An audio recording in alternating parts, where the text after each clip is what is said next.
இவர் சொல்றார், நீ மெனக்கிட்டு தனுர் வித்தியெல்லாம் சொல்லி வச்சிருக்கியப்பா, அதுக்கு உபயோகமே ஏதாவது யுத்தம் பண்ணா அதுக்கு பயன்பட்டாதானே அந்த தனுர் வித்தியை பிரயோஜனப்படும். அதுக்கு தானே நீ தனுர் வித்தியைங்கிறது சொல்லி வச்ச, அனுப்புங்கிற. இவர் என்ன சொன்னாலும் அசங்கிறதா இல்லை, வேதாந்த மாதிரி சொல்லி பார்ப்போம் எடுபடுறதா அப்படின்னு. அகம் வேத்மி மகாத்மானம் ராமம் சத்ய பராக்கிரமம் வசிஷ்டோபி மகாதேஜா ஏச்சே மே தபசி ஸ்திதாஹ.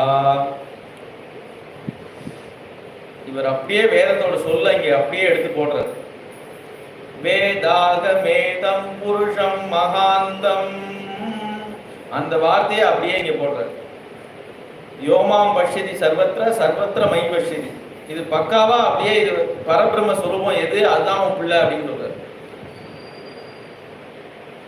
உனக்கு தெரியும் சொன்னீங்க, எனக்கு தெரிஞ்ச விஷயம்